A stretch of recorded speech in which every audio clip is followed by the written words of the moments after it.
Hello and welcome to the Third Sector podcast. I'm Emily Burt. And I'm Andy Ricketts. Each week we bring you half an hour of discussion and debate about the important goings-on in the charity world. And today we're talking about operational research, the concept of improving real-world decisions through the use of data, analysis and structured thinking. We're joined today by Colette Fletcher, who is the Executive Director of the Operational Research Society, a charity that was founded in 1948, around the time that the concept of operational research was developed, and which continues the growth of operational research today. Hi, Colette. Hi, Emily. Hi, Andy. Thanks for having me on. And we also have with us Rebecca Goldring, a Performance and Partnership Area Manager at Porchlight Charity, a Kent-based homelessness charity that seeks to provide a safe home, a better life and a fairer future for everyone. Hi, Rebecca. Hello, both. So, Colette, to kick us off, please could you start off by telling us in your words, what exactly is operational research?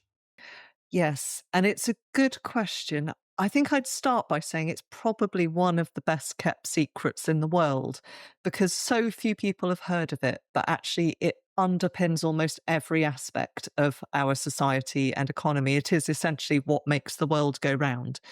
It's a broad field that essentially helps organisations make better decisions. So a way of helping charities use their existing and current resources to have a bigger impact. And basically, it's the employment of analytical techniques and structured problem solving to understand and tackle real world and complex problems. So it's often using data that you may already have, but in a different way to help you get maximum impact and to work more efficiently. And can you tell us a bit about the history of where it came from, Colette? Because I think there's an interesting story there. There is. So operational research was really born in the Second World War, where essentially the idea was to bring together the latest thinking in terms of scientific research and analysis and combine it with real world operational information. And the overall aim was to help us perform as well as we possibly could in the defence of our country. So it has a long and very rich history. And since the 1940s, it has expanded beyond military and defence to impact almost every dimension of our lives. So, for example, the allocation of hospital beds, the routing of ambulances, the wealth management and investment systems, the actuary systems, logistics, the way that aircraft are moved throughout the skies, all of this is underpinned by operational research. It's almost harder to think of a part of our daily lives that isn't affected by it than it is to name all of the areas. And can you give us any more detail on some of those more modern examples? You mentioned briefly ambulance routes there. Is it about finding routes that create the greatest efficiencies in terms of time or safety, security, for example? It can be all of the above. So operational research is essentially a toolkit of different types of analysis that you can use. So it includes things like optimization. So you might use an algorithm and a model to work out if you have to get from A to B as fast as possible. And you know there are parameters such as traffic lights, areas of high traffic at particular times, you can use a model to plan the most effective and the quickest route for you. They also use it to work out the best place to hold ambulances. So, for example, to make sure that you are in a location that gives you maximum access as quickly as possible to as many different routes. So it can be used for things like optimization. There's also predictive modeling and forecasting. So, for example, you will probably be fairly familiar with the graphs and slides that were being shared during the COVID pandemic, where they were essentially looking at the number of people who'd been infected and predicting how they felt that it was likely to spread throughout the community based on what we knew about lockdowns and social distancing.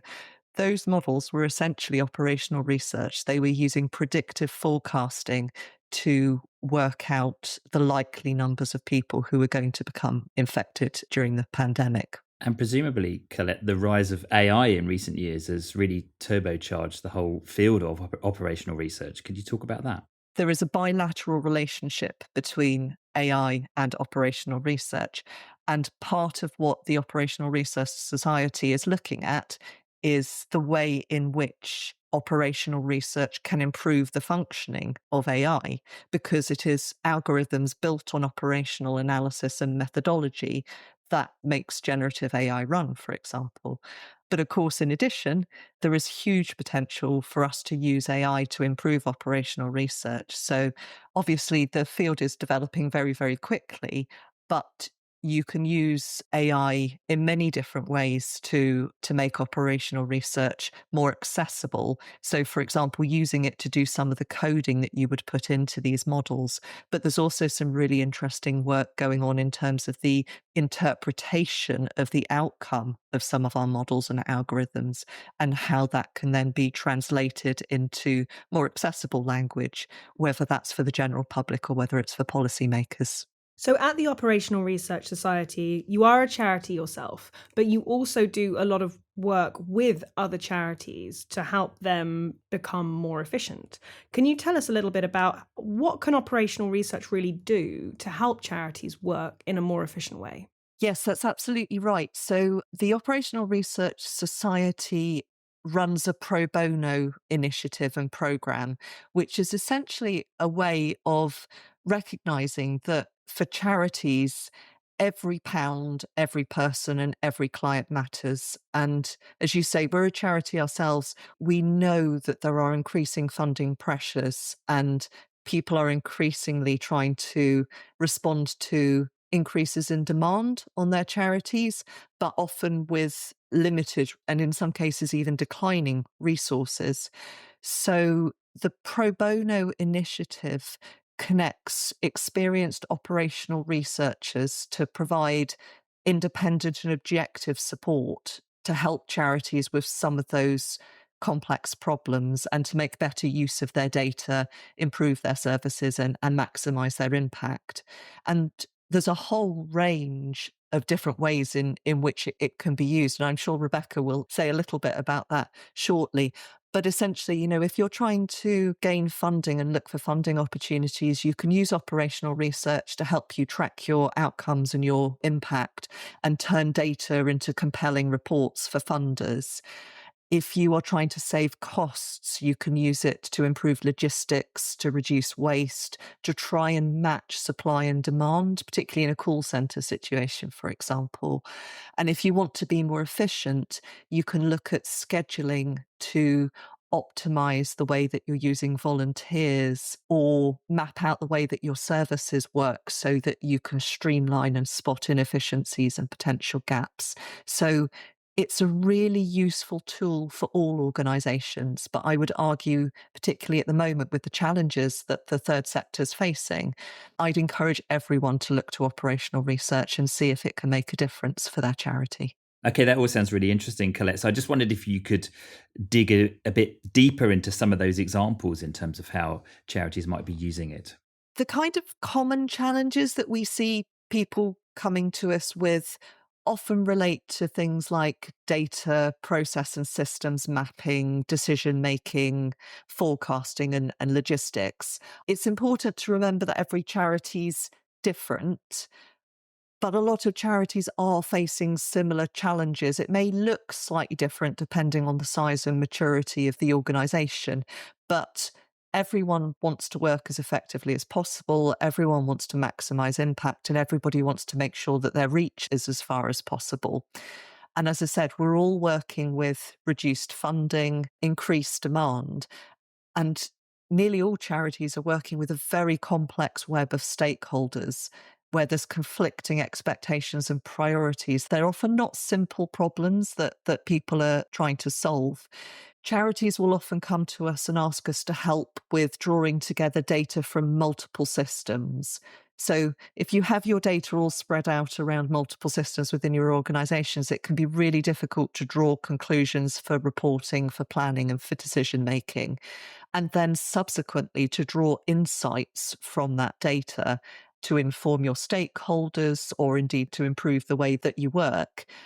We often have people come to us asking for help with EDI and diversity initiatives because the data underpinning that is absolutely essential to understanding how you are ensuring fairness and equity within your organisations.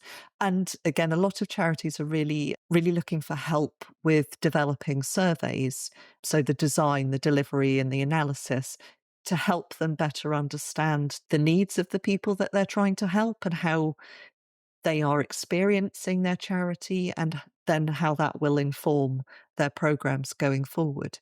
There's a lot of different ways in which it could work. And generally speaking, I would say you are always going to get some benefit from taking an evidence-based, informed approach. A lot of charities do not have the resources to have specialists and data analysts sitting within their organisation.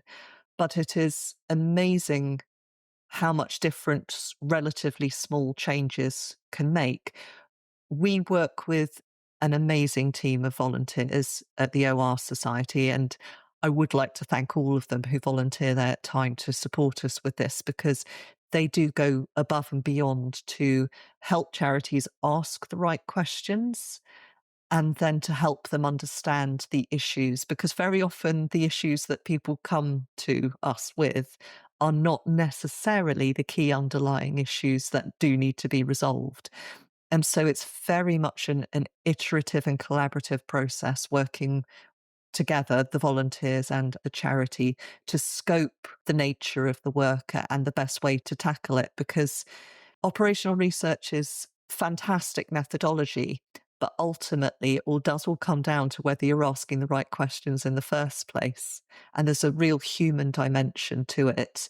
You can have the best data and the best model in the world, but if you haven't developed something that actually works in practice for the charity, then you haven't actually achieved the outcome that you need to. Rebecca, I see you nodding, and this seems like a really appropriate place to bring you into this conversation. As I said before, you work at Porchlight, which is a Kent-based homelessness charity, and you are currently working with the Operational Research Society on a couple of projects at your organisation. Can you tell us a little bit about these projects? Yes, absolutely. First of all, I actually started working with the Operational Research Society back in 2022, where I first heard about them. And they had a group of volunteers who were brilliant, and they worked on our helpline at the time. And that was a great little project. And then I approached them again at the beginning of this year to see if they would work on some different projects that we are currently doing within Porchlight. And they willingly said yes. So we had a great start and conversation and introduction to some of the volunteers. And so at the moment, I have a project that I'm working on in Thanet. It's called the Thanet Housing Pathways Project, and it's supported accommodation for homeless people who are owed a duty by the council. So we work really closely with Thanet District Council. We have a great partnership there. And the model is working really, really well in this district. I approached the OR Society to see if they could help me kind of package up this model to be able to take it somewhere else and say, look, this is what we are doing with this council. We would like to introduce this to another district and say how it could benefit them and what we could do as an organisation for other districts in Kent. But we were struggling with how we were packaging it up. We were struggling with how we were demonstrating our data, and we couldn't quite translate the cost savings and the benefits that we were seeing on the ground with our frontline staff into something that other people were wanting to take up. So that's what I took to the OR Society for that project.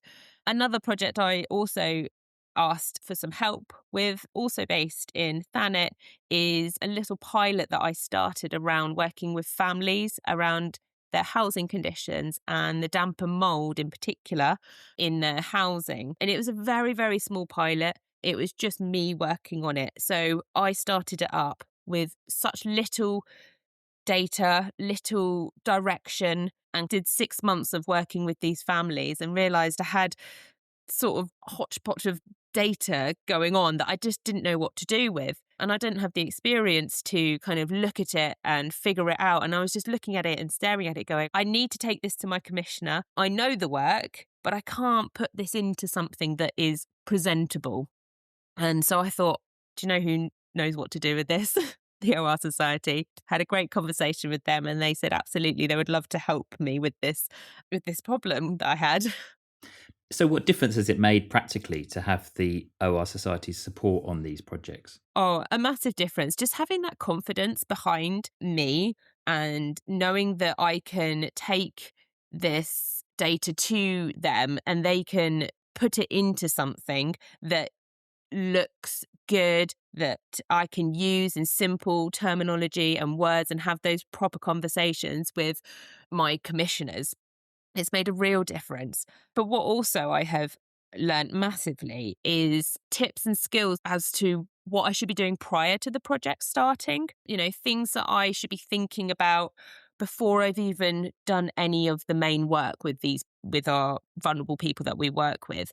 What should I be collecting? What should I be looking at? What questions am I actually wanting to answer? Rather than sort of bulldozing into a project and getting on with it and then looking at it from behind and thinking, oh, I should have done that. I could have collected this.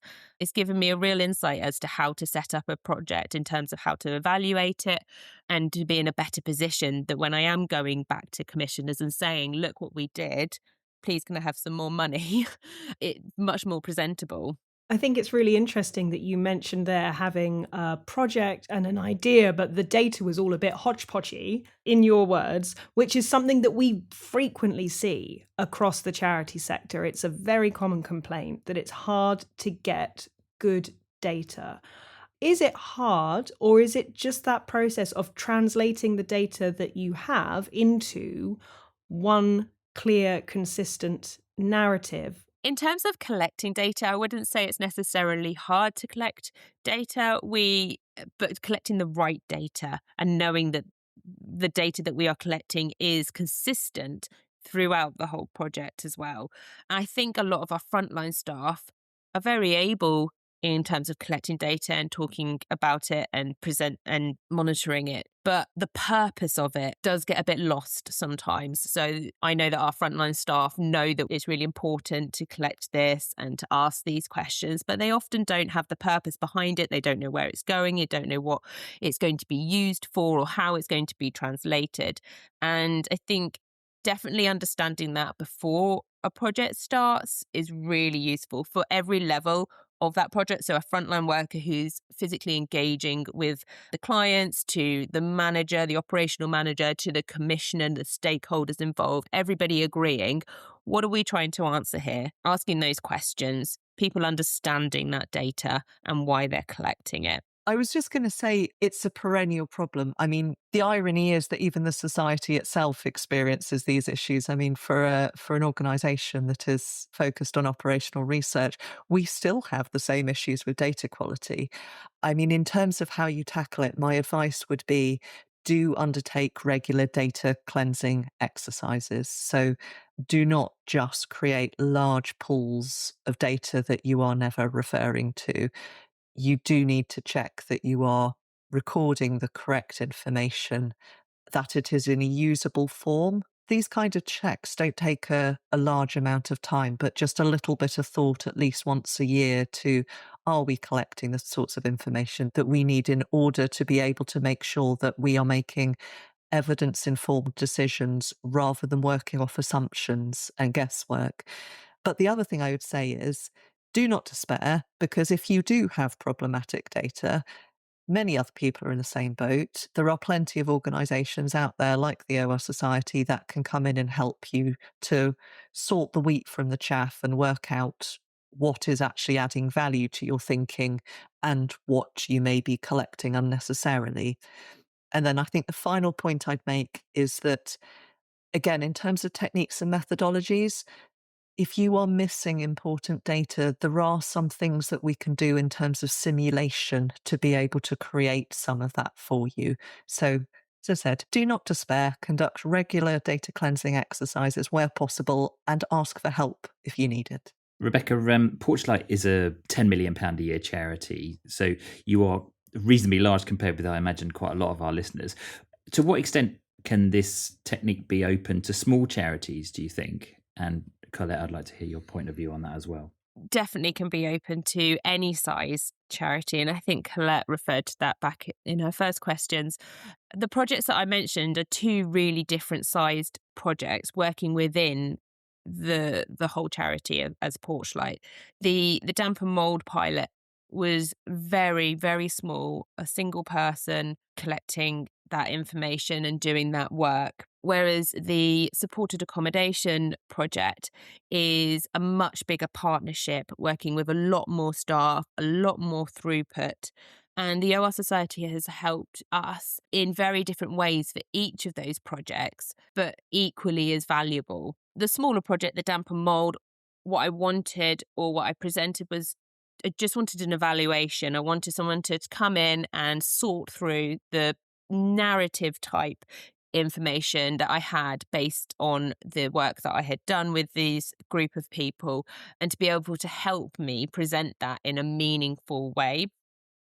Whereas the supported accommodation project, I wasn't having trouble with presenting the outcomes as much. They were quite simple to present. I present those to commissioners regularly. But what I wanted was a way of packaging up that project to take it outside of where it was currently working really well and present it to a new area and district with different circumstances, but to be able to present that in a way that would be beneficial to them. So what my volunteer I am working with is doing is working on a simulation model, which I didn't really understand the concept of before coming to the OR Society. So it was great that they were able to introduce me to that. And they're going to hopefully put in some of the information and the setup of the project to be able to, for me to then put in another area's information and numbers so that I can demonstrate what the potential outcome and benefits and cost savings it will be to them if they take on the model that we are working on in Thanet. So two very different size projects, two different methods of working with the OR Society, and hopefully two brilliant outcomes at the end of it. Operational research is equally valuable, regardless of the size of the organisation. A small charity will often be facing the same kinds of challenges as a larger organisation. And we see, for example, small charities with issues with scheduling. So they might have a lot of volunteers, but they're struggling to deploy them effectively. We can look at demand, volunteer availability, travel patterns to help them create better schedules, reduce the gaps in cover, and improve the volunteer experience. I think that question of volunteer allocation and deployment is ubiquitous to almost every single charity. It's a challenge that all of us struggle with. And I think the other challenge that's really ubiquitous, regardless of size, is around decision making. So small charities may be particularly interested in workshop facilitations and options analysis to inform their strategy development. We can also help with things like financial modelling. These are all areas where I think even a small charity would be able to get a lot of benefit from operational research. We recognise that most small charities, and actually most larger charities, don't have specialist data analysts within their team. And that's why we offer this free volunteer service, where we want to raise awareness about operational research and the value that it can bring.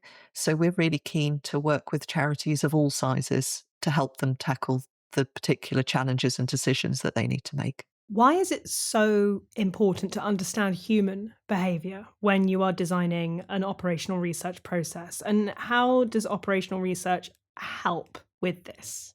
We touched on this a little bit earlier. Although operational research is fundamentally analytical, whether that's in the context of mathematical models or whether it's in the context of structured problem solving, it is fundamentally about people, because you are informing decision making. And not all human beings are strictly logical, rational actors. So there are many other factors and motivations that feed into decision making. And there is some very interesting research out there on this for anybody who's interested in behavioral insights and the human processes behind decision making. But OR is about trying to provide practical solutions that consider how people will use the recommendations that come from the analysis and models. And actually, there is a whole field of operational research dedicated to behaviour that looks specifically at how human thinking and cognitive processing affects decision making and how you can work with that rather than working against it. And as I said, there are lots of really interesting studies about that people can access from the behavioural insights groups.